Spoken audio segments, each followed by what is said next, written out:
Hello and welcome to episode 34 of Matchett and the Other Guy. And Kevin and I are sitting outside my home on the banks of Lake Wylie in Charlotte, North Carolina.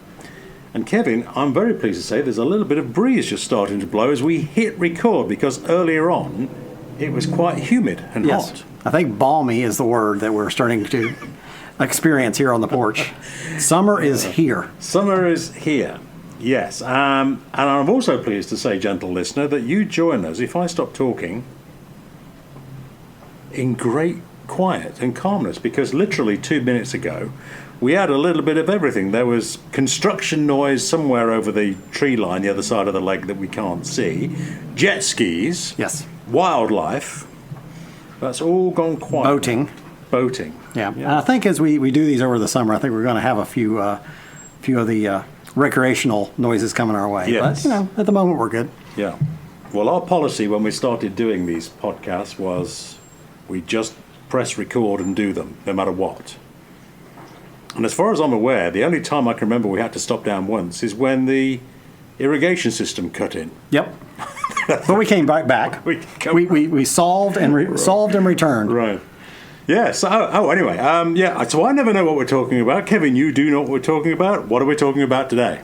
Well, this one kind of came up as I was speaking of summer, kind of switching clothes and stuff like that and digging out some shorts and stuff like that. And it kind of got me thinking about clothes and kind of about how as kids we were dressed. And then we started, at some point, we started having an influence in what we wore. And I thought that'd be interesting. Is there those horrible tales of what your mom dressed you in? And then at what point were some of the first pieces that you're like, all right, I want to start dressing and I want this. And everybody's wearing these and I have to have this and that type of thing. You always manage to come up with these fabulous topics. And genuinely, I don't know why we ever started this. I don't know why, but I don't know what we're going to be talking about. You do manage to find some fantastic topics.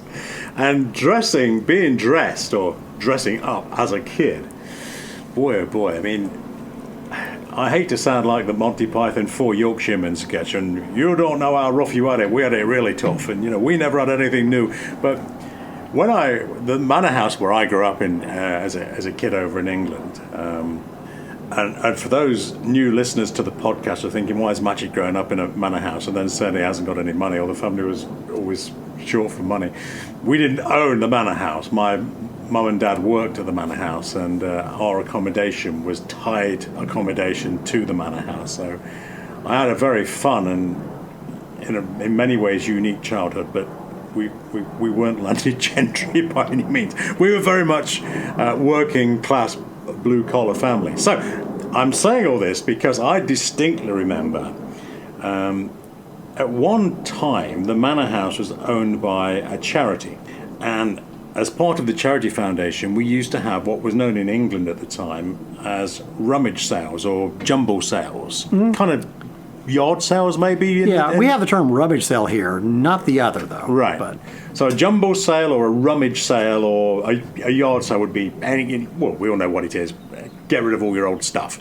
And so we used to always be throughout the year, we would be collecting stuff for the next jumbo sale that people would donate.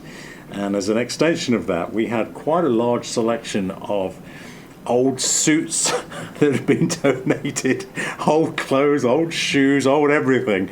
And not my mum, but my dad would always say, trying to protect the family purse as much as possible, we've got rooms full of jumble stuff there, we can make a donation to the charity, go out and find something that'll fit you in the rummage room and wear that. And my brother and I one day, we didn't want to wear these old clothes. No kids really do, I don't think. But one day we both decided, okay, let's go to the rummage room and show Dad up by actually wearing some of this old jumble stuff. And we found some old three-piece suits that had been donated.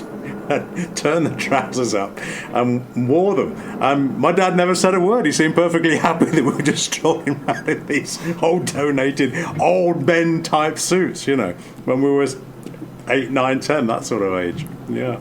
So how about you as a kid?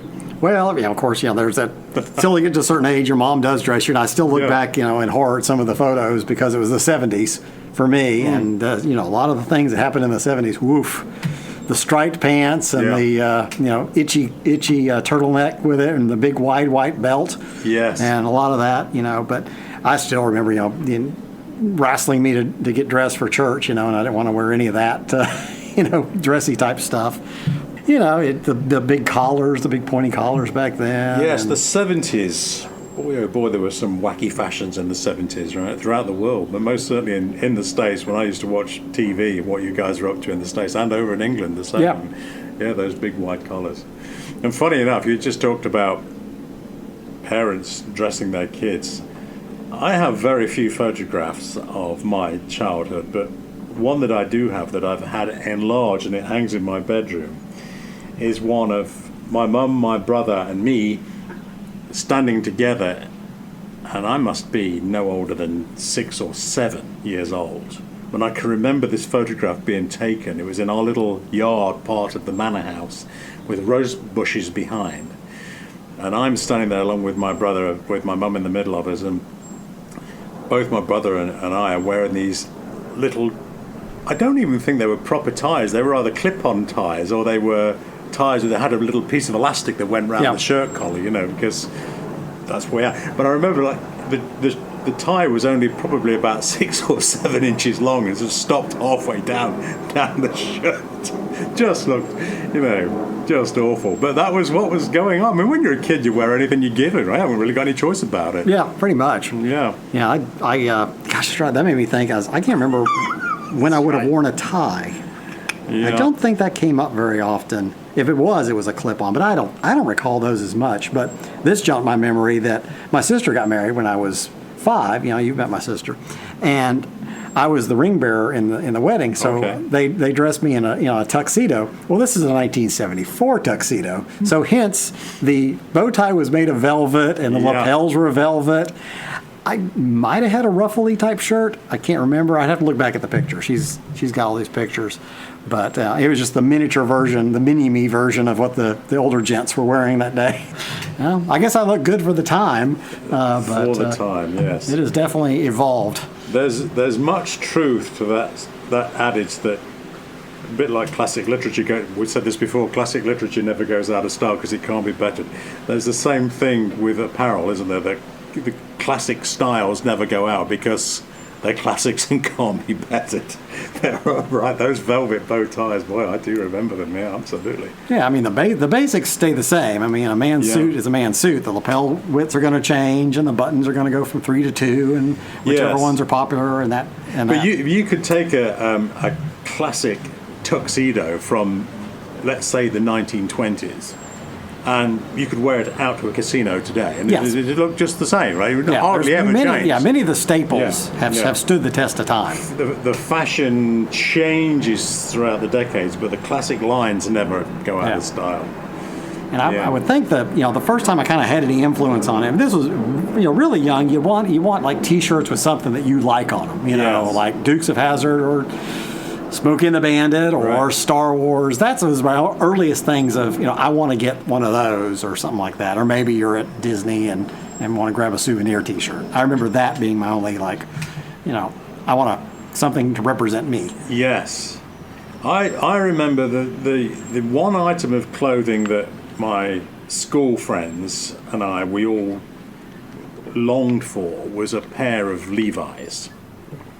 501 Levi's, which I'd still consider, the real Levi's. Yep. But they were so expensive. I mean, they were to our family. They were to everyone, my school friends as well. So we could only afford to buy them. So there is no way that my mum and dad were going to be spending money on Levi's. That's not going to happen. Oh. So we'd be wearing Woolworth jeans, were very popular. And of course, when you're a kid and you look at a pair of department store, Woolworth is the one that stands out to me. When you look at Woolworth jeans and Levi's, you know you're going to be in trouble if you're wearing Woolworth jeans and someone's got Levi's on you.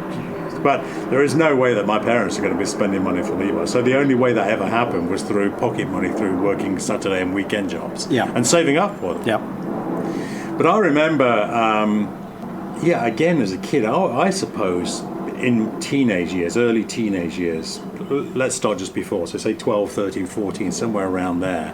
I do remember writing to Levi's UK, and I don't know where the headquarters were based in the UK, and just asking for any posters or literature or anything, because you just wanted to have a connection to that sort of stuff. And I remember they did send some stuff back, and Wrangler did exactly the same. I wrote to Wrangler, and Wrangler sent some posters back. I tell you, a lot of things just happen because somebody has the gumption to ask, you know? Yes, and I do remember there was one in England, I don't know if it was in the States, there was one, I would call it relatively famous, but I do remember having it on my bedroom wall at home. There was one famous Wrangler poster that said something like, "I'm only going if I can wear my old Wrangler shirt." And if I remember right, the photograph was Buddhist monks walking down the road, mainly dressed in orange, like nearly all of them dressed in those very famous orange robes. Yeah. And there was one guy that had an old Wrangler shirt on, along with his orange robe. I just think that was a really cool thing, and I've had that on my wall for years. Yeah. That's awesome, yeah. Yeah.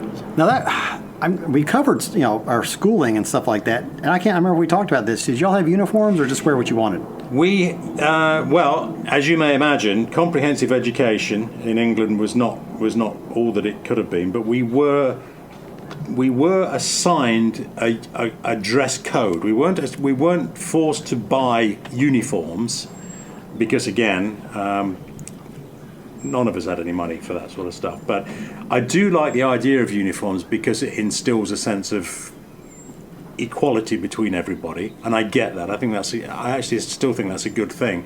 But inevitably, there are some kids that were far better dressed than others. So we would be assigned, for example, you must wear black trousers. So we all had black trousers, and you must wear a grey shirt. But of course, there are 10,000 different grey shirts available. Yeah. And we were also assigned a blazer, a sports coat, if you like, which for our school I believe was like burgundy red, dark purple to a burgundy red. But very few people could afford that blazer. I would think 5% of us actually had the blazer. I never did. Yeah. And the school tie. Yeah. How about for you guys in the States? I'm thinking not. No, I think definitely. I think it only would have applied back then, and maybe still to, you know, the private schools. Yes. So definitely not in the general county education system. Yeah, it was one of those, to me, looking back now with the maturity of the passing years, I think as I still believe it's a good idea in principle, that it helps to generate that sense of equality between everybody. But it's, unless you're having to buy all that equipment from the same place and being dressed as if you were in the military, you know, everyone's making the same stuff. Inevitably, there's such a difference between good quality stuff and not such good quality stuff, and more affordable stuff, and that is what made the difference, I think. And I think these days in England, Kevin, the uniforms. Again, we may have talked about this before, but I think the uniforms now are something like it would be.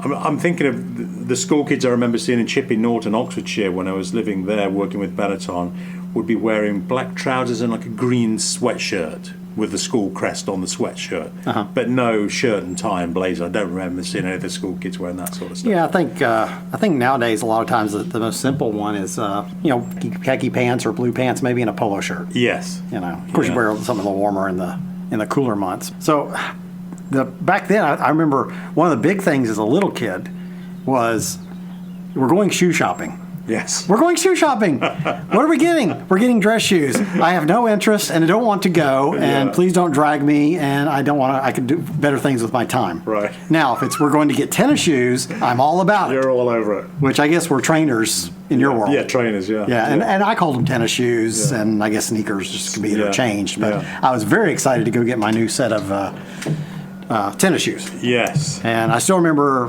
one time getting, this was late 70s, Zips.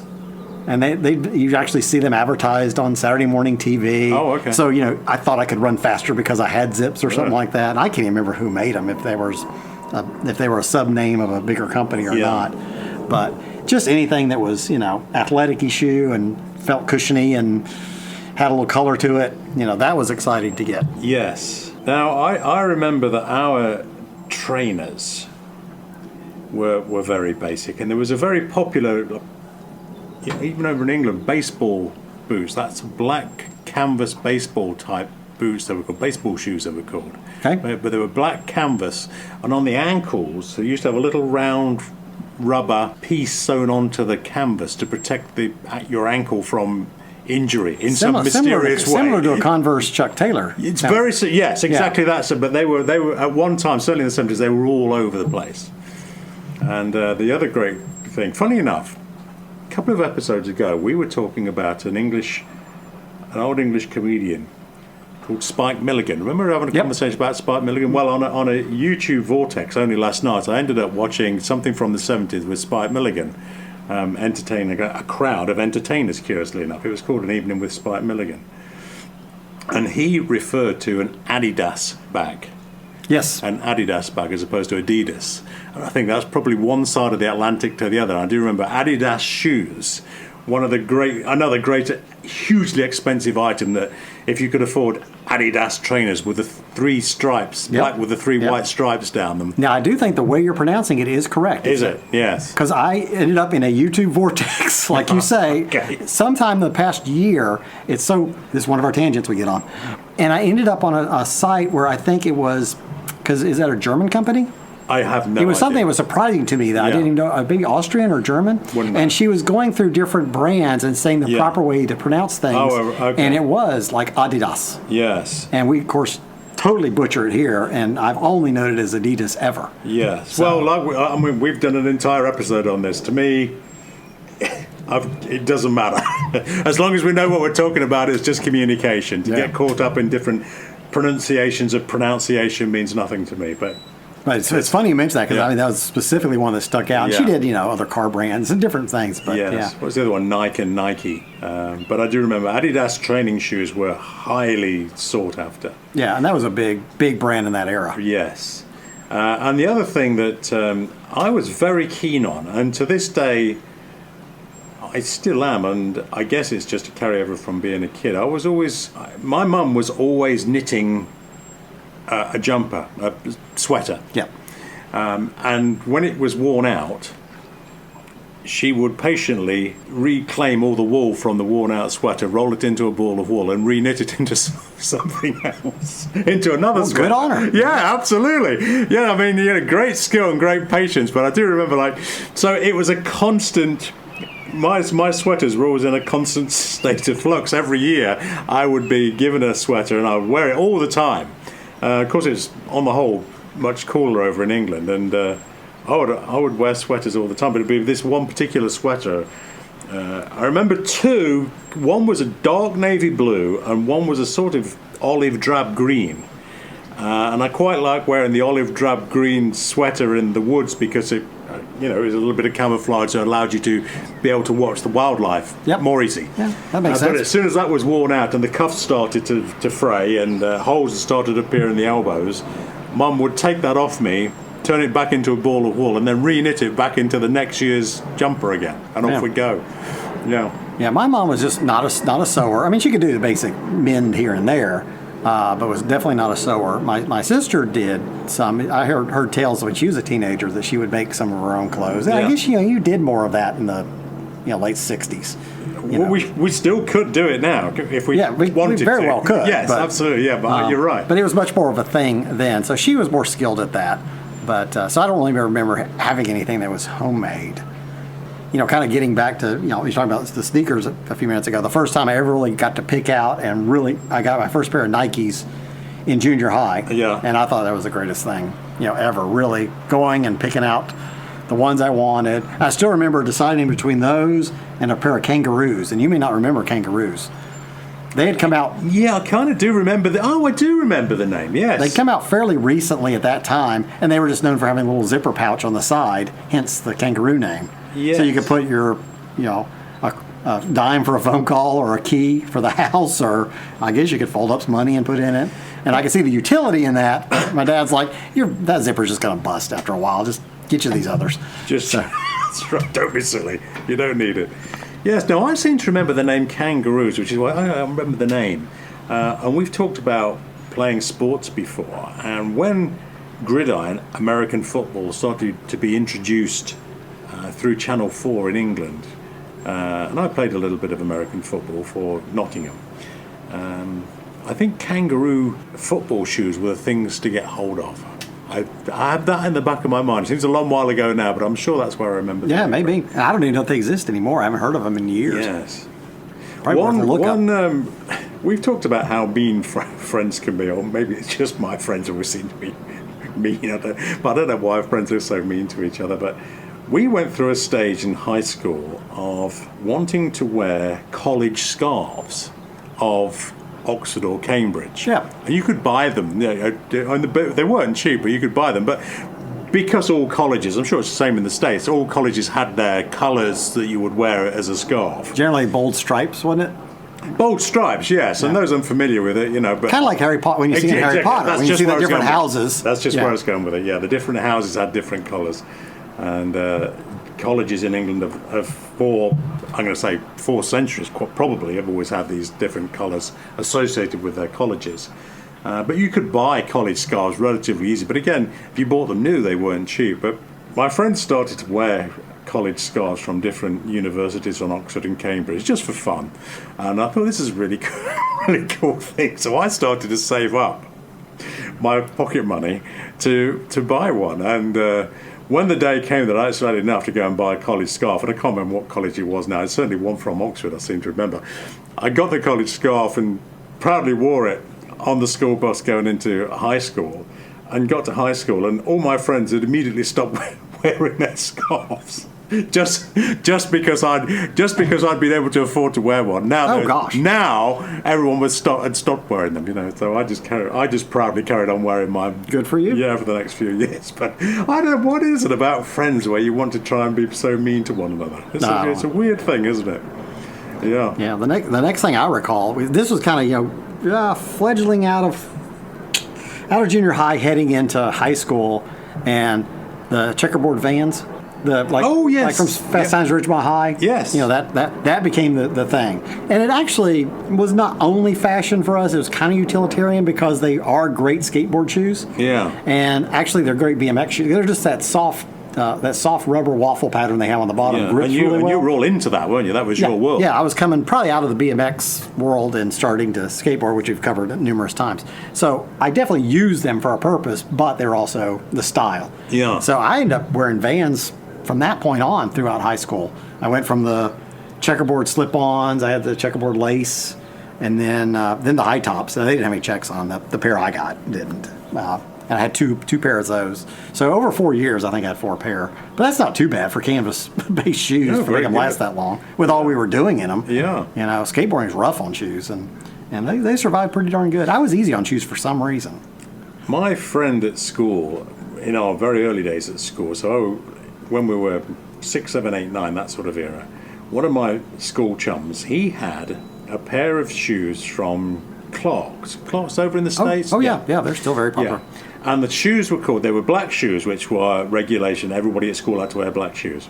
And they were called Clark's Trekkers. Does that name ring a bell? I'm sure that's a model of theirs. They were the coolest shoes. And I tell you why, is because on the sole of the shoe were animal footprints. So embossed into them. So when you walk through mud, they would leave animal tracks there. These were like the coolest things ever. Yeah. Trekkers. But what made them even more exciting, and my friend became the envy of the whole school for having these Clark's Trekkers, set into the heel of the shoe was a little compass. So if you were, seemingly out in the wild and completely lost when you were trekking after animals, and you were comparing the marks that your trekker shoes were leaving, but of course they were semi-dress shoes, so I don't know where you'd be wearing them in the woods. But anyway, you could take your shoe off, and there you had a compass to be able to guide yourself out of the forest. That is a new one on me. I've never heard of the. I tell you. Compass survivalist shoe. This was they were the coolest shoes I've ever seen. Yeah, maybe they still exist. I don't know. I know Clark's. We'll have to look them up. Again, we often reference things that need to be looked up, and that's one of them. That's right. Yeah. But yeah, once you get to high school, then you really start, picking pretty much everything out. And my influence was, again, we were in Florida, and I was hanging with the surfers and the skaters, and that was our group. So right. I tended to lean toward that. So I ended up shopping at all the surf shops for my clothes. Yes. And it's funny, you mentioned jeans earlier. For some reason, I went through this spell where from the beginning of high school and maybe toward the end of junior high, I didn't even have a pair of jeans until I took a job in my junior year that needed you to wear them. Oh, really? So I finally got it. I was wearing like these surfer brand pants. They were like cotton pants or whatever from these different surfing companies. Yeah. So that's what I had. So we never had that culture in England. I mean, maybe if you lived on the coast, and most certainly down in Devon and Cornwall, I guess would be the coast where you'd want to go surfing, because everywhere else would be rather cold. I mean, the oceans around Cornwall are pretty cold in the south of England, I imagine. But yeah, we never really had that culture. But there's no doubt that it was always Levi's and Wranglers. Levi's and Wranglers were the things that we wanted to get hold of. But I used to spend so much of the time as a kid in the woods anyway, that we had a really nice, good army surplus store quite close to where we were. And I think these guys are still in business, although they may have modernized themselves over a period of time. It was a company called Millets. And Millets, I think, originally were Army and Navy surplus, and then they started to sell new clothes, and then they started to sell branded camping equipment, and their image kind of changed and become more sophisticated. Yeah. But as kids, we could go in there a little bit like the rummage room at my manor house where I grew up, and we could find stuff that was almost dirt cheap. And one thing I do remember that, talking about the Army and Navy surplus store, almost all of my school friends, our rucksacks and bags that we would have, they were all ex-Army stuff from the Army and Navy still. But that was just not really because they were cheap, although that was certainly a factor, but that became kind of a fashion thing. Yeah. An old Army bag and Yeah, I can certainly do that. yes, and one of my friends whose dad was in the RAF, the Royal Air Force, and not in the Army, he managed to find a blue RAF colour, because that's blue is the colour of the Air Force over in England, well, pretty much everywhere, I guess. So he had an RAF bag, and my dad was in the Army, so I had a green Army bag. But yeah, ex-Army and Navy surplus stuff, bags were very popular. Yeah, I can see that, absolutely. Yeah. Yeah, I remember, again, being the 80s and just there's trends there with every decade, but, this was the trend of parachute pants, which I never had any, Right. but a lot of my friends did. I remember that being a big thing. And there's these oddball, companies that came along and had clothing that just became, you never know what's going to become this huge thing. Yes. And it wasn't very long, we had Coca-Cola clothes were a big deal. They put out a line of clothes. It was like polo shirts and rugby shirts and jeans, and it was a big thing for not a long time, but it was. I'm going to guess the answer to my question before I ask it is yes, don't be stupid. But is this because of a TV show? Somebody must have been on the TV wearing this, and No, that's the way with to the go? Coca-Cola, no, I don't remember that. And it's okay. like just certain brands come along. I remember there was a brand that the girls wore called Outback Red. That was a big thing. It's so funny. I'm sure some, maybe listening that went to high school with me, like, I remember that. But we had that. There was, again, from our group, there was always the surf brands. Ocean Pacific, Lightning Bolts, Right. Quicksilver. That kind of stuff. And Quicksilver, yes, I do remember. I remember, yeah. Funny enough, you're thinking about Quicksilver and the surfing brands, and I was saying, well, we never really used to have that in England. But during my Benetton days, I know this is much later in life, when my, I'm going to say school friends, when my work friends and I would finish the season in Adelaide, and we would sometimes go up to Queensland, around the Barrier Reef, to dive in Australia, there was a lot of Quicksilver type clothes being sold, and I do remember, I think their sizing system, I don't know if it's Quicksilver, forgive me if I've got the brand wrong here with their sizing, but they were working on Elvis sizes. So they were sizing their clothes on how Elvis physically changed throughout his life. So it would be Elvis 77 was a very large size, so you can work it out from that. But I always thought that was a really cool way of sizing. I've never heard of that, but it might be them. Yeah, it's a fun way of looking at it. I do remember seeing this in Queensland, I think, and that's very funny. I like. Well, it's funny. I'm glad you brought up Benetton. That was a big clothing brand, in the States in the 80s, which I think was mostly for women and girls. I don't remember the guys really. Yeah. They were really offering anything that the guys wore. Well, yes, T-shirts and polo shirts. I mean, they would have a whole full store. Right. Yeah. at the mall. And, we were very fortunate because of our very close connection to the Benetton family. In fact, we often used to see the family would come over to the factory. We were all the employees of Benetton Formula were issued discount cards for the Benetton stores worldwide. Yeah, absolutely. But inevitably, whenever we went towards a Benetton store to buy something, these cards would be closely scrutinised by the management and staff. And what are these cards? We've never heard of them. Who are you with? But we did eventually get it to work, and we would get the discount. But yes, it was a nice gesture from Benetton to do that for us. Yeah, Benetton I'm sure they're still in business, though. I must say I haven't really seen many Benetton stores around for the last few years. But during the 80s and into the 90s, they were everywhere. Yeah. Yeah, I think they probably had a higher presence in Europe than they did in the States, always. But, I definitely remember in the 80s, like I say, a lot of the girls were wearing the Benetton. Yes, I do always remember, which always struck me as very... it's a wonderful story, if true, and I have no reason to believe it's not true, but the story that we were told with Luciano Benetton, who is still the figurehead of the Benetton family, started his business. We talked about my mum knitting jumpers, sweaters, and then reknitting them when they wore out. But seemingly Luciano's mother or his grandmother started to knit sweaters in Italy, and he would cycle off on his bicycle and start to sell the jumpers and sweaters that way from his bicycle, and there you go. That's how empires begin. That's yeah. Going back, I think Ralph Lauren started with just ties. I think the whole polo empire began with him selling ties. A vision and hard work. I was always incredibly impressed with the way Benetton worked and operated, certainly with the race team. They were always very friendly. They would give us Christmas presents every year. Even if it was just a cake at Christmas time or something, every member of the staff would get a cake from the Benetton family. And if they were ever at the racetrack, they would be walking around the garage and would come up and chat and shake hands and just want to talk.